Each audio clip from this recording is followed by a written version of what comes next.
swinging. Hey, we're here today at the Hartford Speedway. Why? Well, because we're gonna do a seated hunt out in this field here. It's gonna be a good time.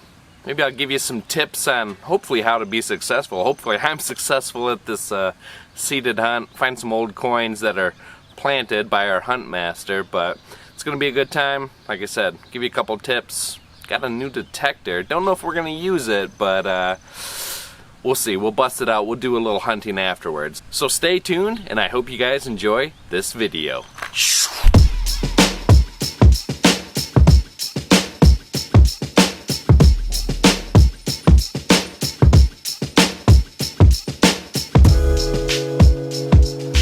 So here it is, the new to me, and brand new for that matter, Minelab CTX3030.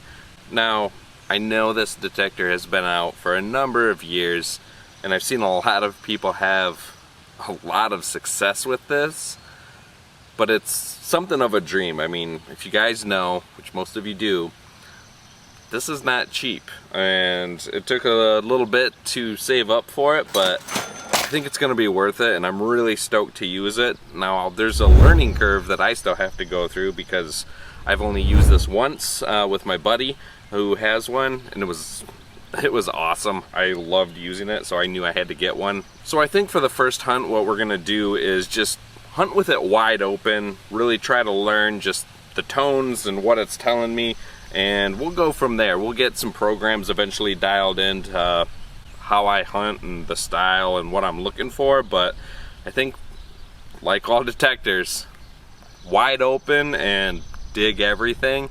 That's the best way to go. So I'm excited to see what this thing can do. I'm also excited to take you guys along and see what we can find, so let's get hunting. Just a couple little things you should probably know, and then we'll get the party started here. We want to say, first of all, thank you to Ray for coming all the way from the other side of Michigan over here to bringing stuff, and he's got some great deals, so check that out. Boy needs gas to get home. This is the hunt field, so stay out of the hunt field until it's time to go. The orange flags. Out there is a lot of silver. We don't have anything new out there. We start off with Indian heads and work our way forward. So we've got barbers and we've got silver dollars and just everything. There's nothing clad, except you're going to find some orange clad pennies, regular cents. They're painted orange, and they've also got a number stamped on them. Those are the tokens. You want as many of those as you can find. All right? Every time you get a token, later on, you'll get a prize off the table. You find one token, you get a prize. You find 5 tokens, you get 5 prizes off the table. So also thank you guys for bringing some amazing stuff for the token table. So that's a cool thing. In this area, you don't need a digger. It's all tossed in the grass. In our local club, we've got some guys that it's tough to get up and down on the knees to dig. So what we would normally do when we have this at my house, we let the grass grow in my back field about that tall, and then we just chuck it in the grass. It's amazing how hard it is to find a coin laying snuck in the grass like that. So you won't need a digger. You need your detector and a pinpointer probably would help. When it's time to do the hunt, what we do is we surround the field, and everything's inside the field. We raise our detectors, make sure they're turned on. Raise the detectors, I'll go 1, 2, 3, go. 1, 2, 3, go. You get to keep everything you find. Put it in your pocket, because later on we want to record it. You get to keep it, but we record it so that we know that we found everything. All right? There are several piece dollars and silver dollars, Morgan dollars as well. However, they're not laying out there. They are part of those tokens, and there's certain numbers allotted for the coins. So just because you go out there and don't find a Morgan or a piece dollar, don't think they're not there. It's the orange little penny tokens that you want, okay? So then when we do cash these in later, then you'll get your silver dollars. All right, well, the seated hunt is about to start. Let's see what we can find out there. Make sure there ain't no holes in the old bag. Yeah, go ahead. couple holes in the bag. I did not hit those with my lash. I swear it wasn't me. But I will be following you in the seated hunt. Excuse me there, sir. Young man, what do you hope to find out there? Oh, a good woman. Oh, all right, sounds good. Who finds treasure, right? Yeah. Oh, hey there, young man. What do you hope to find out there? I'm really hoping for some high quality, mint condition pull tabs. Mint. Save some for the rest of us. Come on. The competition, it's fierce. The grass is long. The sun is bright. But the treasure is real. Make sure your detector's on, because mine's not.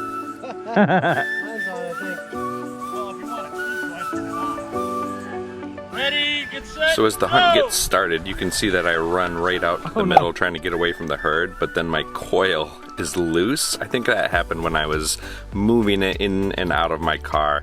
So make sure you tighten your coil. So once I get out into the hunt field, I realized there are a lot of natural targets. Now, the huntmaster said none of it's actually buried, even though they sounded good and I wanted to dig them. We have to keep moving if you don't see it.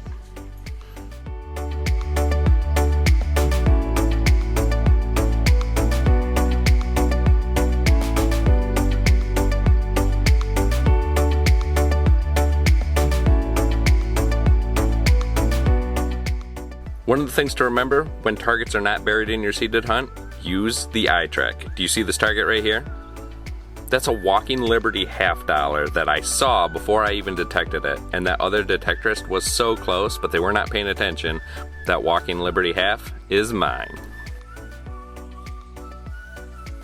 Now here, we're only a minute or two into the hunt, and look at the right side. Remember that. We're gonna come back to that, and you're gonna see what we find here in a little bit. Speed is everything during this seated hunt because, as you can see, there are a bunch of hunters. They're closing in rapidly on you. Space is limited. You're bumping into people, claiming your territory, staking out your ground. So, like I said, speed is everything.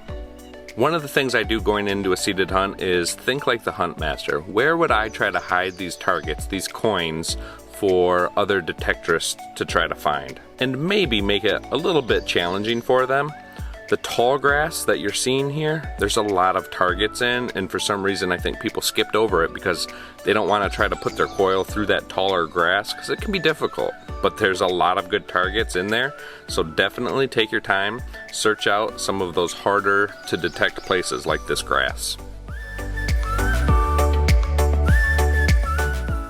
Remember the right side we were talking about at the beginning of the hunt?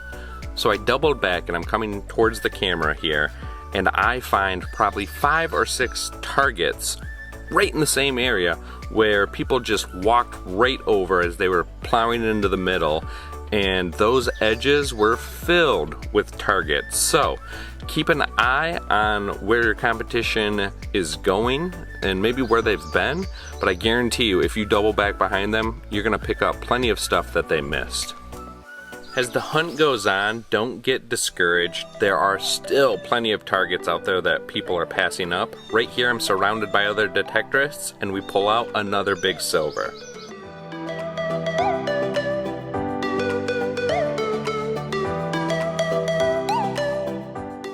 So as I'm searching for targets with the coil, I'm listening, not even using the pinpoint feature once I hear something, because that's what the pinpointer's for. 2 or 3 swipes to confirm that it is a good target. We're down with the pinpointer, we locate and recover it. Throughout this seated hunt, time and time again, I was finding coins less than 3 or 4 feet from other detectorists, so don't feel like you're invading personal space here. It is a competition, it's a seated hunt, everything goes, so just keep your coil to the soil.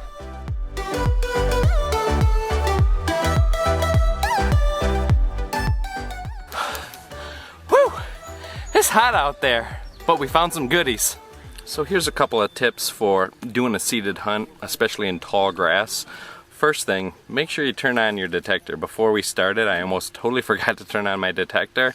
And then make sure you test your earphones to make sure they're at a good audible sound level, because you want to make sure you can hear what you're actually detecting, because there's going to be a lot of noise out on the hunt field, and always bring headphones. Second tip, pinpointer. In the tall grass, definitely clutch. for this hunt, all of the tokens, all of the coins, they were not actually buried. It's just tall grass, so everything just kind of sunk in under the bottom. What I did was I left my pinpointer on the entire time I was walking around with it. The Garrett, it'll give you a beep after 5 minutes, so you don't forget to turn it off, or if you've lost it, it's going to give you the little alarm. Don't worry about it, just keep walking, because otherwise you're going to spend too much time turning it on and off. And in fact, it never left my other hand. I'm swinging with one hand, pinpointing with this one. Pick it up, we're good to go. Timing is everything, because as you can see, people are out there instantly covering the entire area. I in fact ran to the middle to try to get away from the herd, and then what I did was I looped back around the outside as everybody had left that area, and I must have ran across 6 or 7 more coins that people walked right over. So that's one strategy you guys can use when you're doing a seated hunt as well. Couple other quick tips: fresh batteries. Definitely pays to have fresh batteries in both your detector and in your pinpointer. The last thing you want is having one of those die right when you get hunting in that seated hunt. It's going to take too long to go out and change those. Or if your metal detector doesn't even use changeable batteries, it's USB charged, you're out of luck. So come fully prepared, new batteries in the detector, in the pinpointer, you'll be good to go. Probably my final tip, and maybe it goes without saying, don't wear any jewelry on your hand. I actually took my rings off. You can maybe put a rubber ring on if you don't want to feel completely naked out there, but I take them off for the hunt because, again, I don't want to be detecting down there and having my pinpointer go off while my ring is in my hand.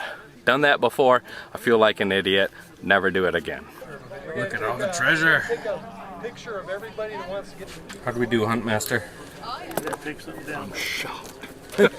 No way. There's some missing. Uh-oh. Yeah, worth going out. Uh-oh. Any oranges left? No. Oh, we got the oranges. Okay, that's good at least. There's still treasure out there. You did pretty good, but there's still coins out there. Woo! Let me tell you what we've got. There are 8 steel pennies out there, 1943 steel pennies. Steel. 8 of them. John. There's 1 wheat penny. There's 1 V nickel. There's 5 buffalo nickels. There's 1 barber dime. There's 2 standing Liberty quarters. Yep. And there's 2 silver Washington quarters. And you call yourselves pirates. We're on strike. So I'm going to read off these tokens. Come up and get your silver dollar. Number 10. Number 10, who has a token? Number 10. Number 10. I need my glasses back on again. Orange one. Oh, so those are the tokens? Yes. Oh, okay. All right, you get a dollar coin. Woo! Woohoo! Number 8. Oh. Hey. The fix is in. I told her it was over by the tree. Number 6. All right, turned in my tokens. This is what we got. Nice new little LED headlamp, which will be great because you guys know I love hunting at night. And, well, we're gonna go gambling. We're gonna see if we can't hit it big. Get that seated hunt feedback. Although, it was a good time. We got food. We got silver. We had coins. Met nice people, but $5,000 would be great. Oh yeah, there's still more coins in the hunt field. Alright, we're about to go for a little swim to end the day, because like I said, it's hot out here. But, here's the haul. We got a couple of Ike dollars. Now I did get 3. I gave 1 to one of my buddies there at the hunt. So glad that he was able to make it. Mr. P. Ryan, thank you for coming down. We also got a couple of walking. I did pick up 2 barber quarters and a handful of wheat pennies. We also got those 2 tokens. Now aside from what I found, I did make a couple of trades with some buddies that were also there, and they were gracious enough to go ahead and give me a handful of their coins. So as you can see, a seated hunt is definitely worth it. I highly encourage anyone to go give it a try. You're gonna meet a lot of great people. You're gonna score some coins, and you're gonna have a lot of fun. Well, that's gonna do it for this episode. Remember, keep swinging for the ring.